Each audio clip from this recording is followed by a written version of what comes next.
इस वीडियो में हम डिस्कस करेंगे 20 सितंबर के इम्पोर्टेंट करंट अफेयर्स। देखते हैं हमारा पहला प्रश्न क्या है।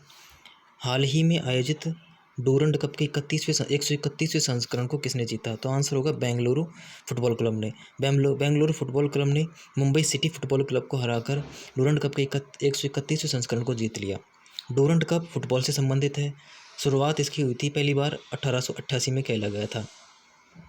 पहली बार 1888 में डूरंड के फुटबॉल कप खेला गया था। और इस बार जो फुटबॉल डूरंड कप हुआ है वो कोलकाता के अंदर संपन्न हुआ है। और इसे जीता किसने है? तो बेंगलुरु एफसी ने जीत लिया मुंबई सिटी को हराकर। बढ़ते हैं अगले प्रश्न की ओर। तो हमारा अगला प्रश्न है, हाल ही में भारत का पहला स्वच्छ सुजल प्रदेश कौन सा बना है? तो आंसर हो जाएगा अंडमान निकोबार। अंडमान निकोबार ने जल शक्ति मंत्रालय के जो मंत्री हैं गजेंद्र सिंह चौहान, उन्होंने ही भारत का पहला स्वच्छ सुजल प्रदेश घोषित किया है। किसे? अंडमान निकोबार को। अब देखते हैं हम अंडमान निकोबार के बारे में।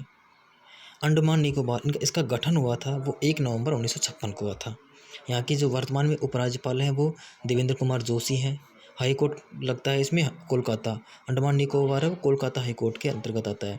और इसकी जो बेंच है वो पोर्ट ब्लेयर के अंदर है, जो कि इसकी राजधानी है। अंडमान निकोबार की राजधानी पोर्ट ब्लेयर है और ये दक्षिणी अंडमान पर स्थित है। कुल द्वीपों की संख्या है वो 572 है। ये एनसीईआरटी के अनुसार है। एनसीईआरटी के अनुसार यहाँ पर जो कुल द्वीपों की संख्या है वो 572 है। और जिसमें से मानव जो आवास है जिन पे इंसान रहते हैं वो मात्र 38 द्वीपों पर रहते हैं। 31 दिसंबर 2018 को आज़ाद हिंद फौज की जो 75वीं वर्षगांठ मनाई गई थी तथा 3 द्वीपों के नाम बदल दिए गए थे।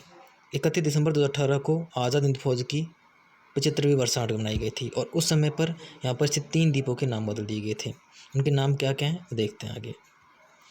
रॉस द्वीप है, रॉस द्वीप का नाम बदलकर सुभाष चंद्र बोस द्वीप कर दिया गया था। नील द्वीप है, उसका नाम चेंज करके शहीद द्वीप किया गया। हैवलॉक द्वीप है, उसका नाम बदल करके स्वराज द्वीप कर दिया। यहाँ पर 2 ज्वालामुखी हैं, एक तो है बैरन ज्वालामुखी जो सक्रिय ज्वालामुखी है, और एक है नारकोंडम ज्वालामुखी जो कि एक शांत ज्वालामुखी है, निष्क्रिय ज्वालामुखी है। बैरन ज्वालामुखी ये अंडमान पर पड़ता है, अंडमान है उनके साइड में पड़ता है ये बैरन ज्वालामुखी।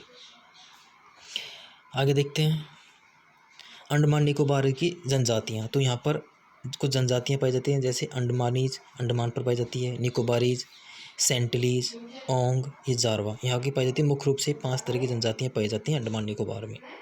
अब देखते हैं अंडमान निकोबार के बारे में कुछ डिटेल। तो कुछ द्वीप मैं बना देता हूँ यहाँ पर।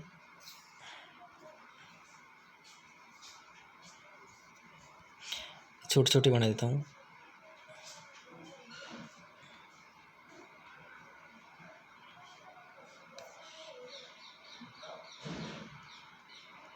ये है कोको द्वीप।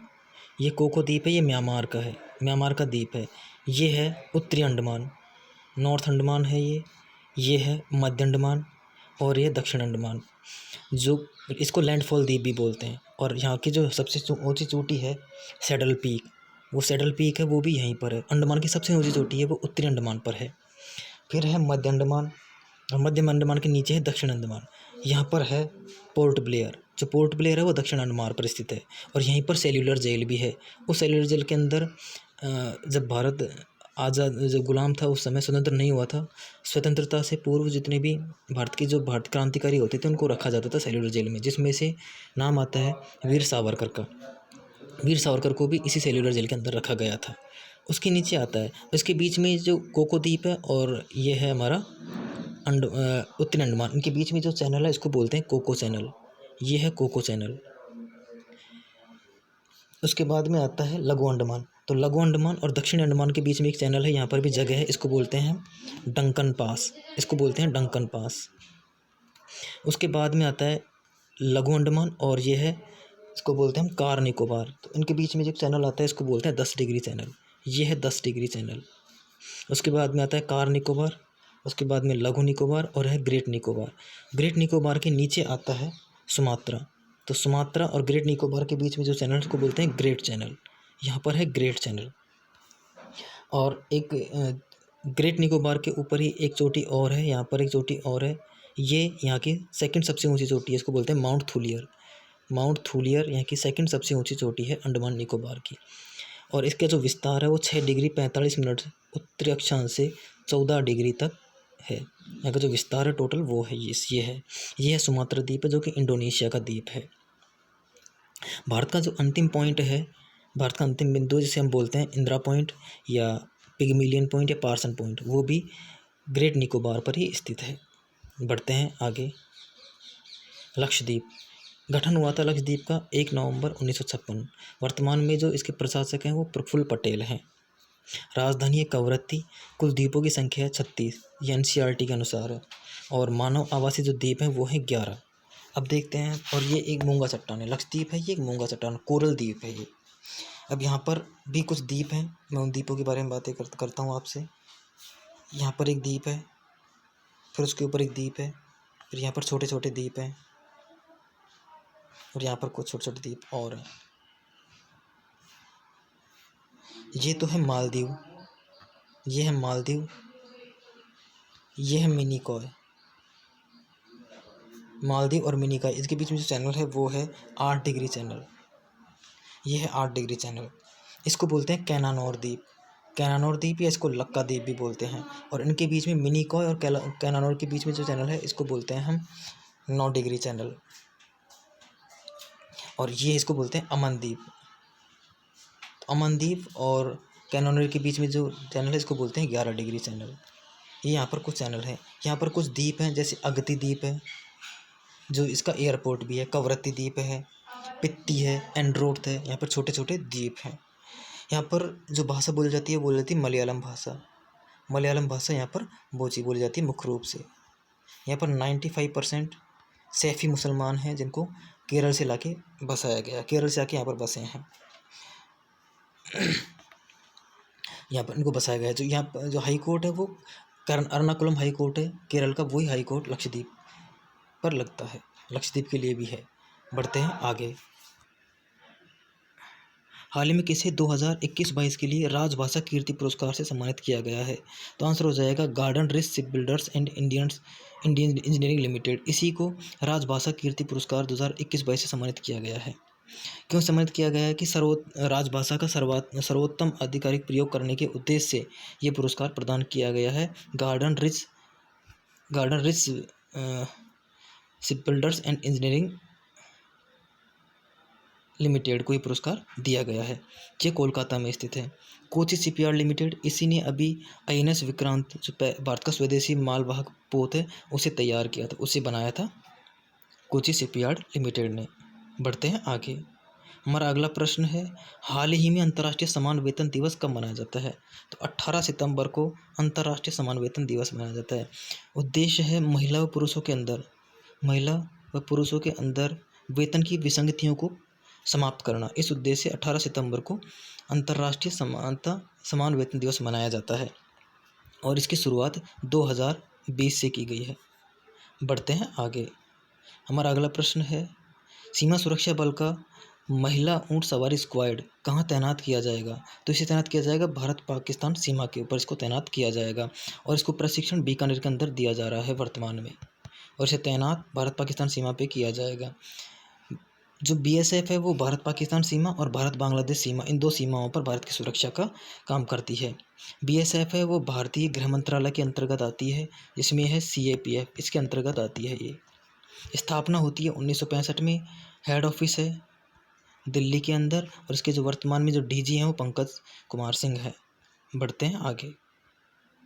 अगला प्रश्न है, हाल ही में किसने Ambedkar and Modi reforms ideas performers implementation नामक पुस्तक को लॉन्च किया है? तो आंसर हो जाएगा भारत के पूर्व राष्ट्रपति हैं रामनाथ कोविंद। इन्होंने ही Ambedkar and Modi reformers ideas performers implementation नामक पुस्तक को लॉन्च किया है। इस पुस्तक को संकलित किया है ब्लू क्राफ्ट नाम के पब्लिशर्स ने इस पुस्तक को संकलित किया है। इसमें अंबेडकर जी के आइडियाज़ हैं जिनको मोदी जी द्वारा इम्प्लीमेंट किया गया है, इस बारे में इस पुस्तक को संकलित किया गया है। बढ़ते हैं आगे। तो हमारा अगला प्रश्न है, हाल ही में रिजर्व बैंक ने किसे CSB यानी कैथोलिक सीरियन बैंक के CEO के रूप में नामित किया है? तो आंसर हो जाएगा प्रलय मंडल को CSB बैंक के CEO के रूप में नामित किया गया है। कल्याण कृष्णमूर्ति ये फ्लिपकार्ट के CEO हैं। निधि चिब्बर ये CBSE की अध्यक्ष हैं। और सुमन के बेरी ये वर्तमान में नीति आयोग के उपाध्यक्ष हैं। CSB बैंक की स्थापना 1920 में हुई थी और हेड ऑफिस इसका त्रिशूर केरला के अंदर है। बढ़ते हैं आगे। अगला प्रश्न है, हाल ही में किसे NLC इंडिया लिमिटेड का अध्यक्ष और प्रबंध निदेशक चुना गया है? तो आंसर होगा प्रसन्ना कुमार मोटुपल्ली को NLC इंडिया लिमिटेड का अध्यक्ष और प्रबंध निदेशक चुना गया है। बढ़ते हैं आगे। तो हमारा अगला प्रश्न है, हाल ही में किसे एशिया 2022 में सर्वश्रेष्ठ कार्यस्थलों में 63वां स्थान प्राप्त हुआ है? तो ये होगा आंसर इसको फेडरल बैंक। फेडरल बैंक को एशिया 2022 में सर्वश्रेष्ठ कार्यस्थलों में से 63वां स्थान प्राप्त हुआ है और ये भारत में से एकमात्र बैंक है। अब देखते हैं फेडरल बैंक के बारे में। फेडरल बैंक की स्थापना 1931 में हुई थी। हेड ऑफिस इसका कोची केरल के अंदर है। संस्थापक थे इसके KP हॉर्मिस और वर्तमान में इसके CEO हैं वो हैं श्याम श्रीनिवासन। बढ़ते हैं आगे। हमारा अगला प्रश्न है, हाल ही में अंगोला के राष्ट्रपति कौन बने हैं? तो आंसर होगा इसका जोआओ लोरेंको। जोआओ लोरेंको को और अंगोला के अगले राष्ट्रपति चुना गया है। अंगोला है ये 1975 के अंदर पुर्तगाल से आज़ाद हुआ था और वर्तमान में इसके जो राष्ट्रपति चुने गए हैं वो जोआओ लोरेंको चुने गए हैं। इसकी राजधानी है लुआंडा और ये एक अफ्रीकी देश है। एंटोनियो कोस्टा ये पुर्तगाल के प्रधानमंत्री चुने गए हैं। एंटोनियो गुटरेस ये वर्तमान में UNO के महासचिव हैं। बढ़ते हैं आगे। तो हमारा अगला प्रश्न है, हाल ही में किसने नीति आयोग की तर्ज पर एक राज्य स्तरीय संस्थान की स्थापना करने की घोषणा की है? तो आंसर हो जाएगा महाराष्ट्र। महाराष्ट्र की सरकार ने नीति आयोग की तर्ज पर एक राज्य स्तरीय संस्थान की स्थापना करने की घोषणा की है। वर्तमान में जो महाराष्ट्र के राज्यपाल हैं वो भगत सिंह कोश्यारी हैं। बढ़ते हैं आगे। अगला प्रश्न है, हाल ही में किसने अमेरिका के पिट्सबर्ग में global clean energy action forum में भारत का प्रतिनिधित्व किया है? तो आंसर होगा जितेंद्र सिंह। भारत के जो केंद्रीय मंत्री है जितेंद्र सिंह, उन्हीं ने अमेरिका की जो पिट्सबर्ग है वहाँ पर global clean energy action forum में भारत का प्रतिनिधित्व किया है। और हमारा आज का अंतिम प्रश्न है, हाल ही में किस देश में टाइफून नॉनमाडोल ने दस्तक दी है? तो आंसर होगा जापान। जापान के अंदर एक तूफान आया है नॉनमाडोल। तो ये हमारा आज का अंतिम प्रश्न था। वीडियो कैसा लगा तो वीडियो को लाइक करें, यहाँ पर लाइक का साइन है, लाइक करें। और चैनल को आपने सब्सक्राइब नहीं किया तो सब्सक्राइब कर लें और वीडियोज़ को अपने दोस्तों के साथ अपने जो भी स्टडी ग्रुप्स हैं उनके अंदर शेयर करें। धन्यवाद।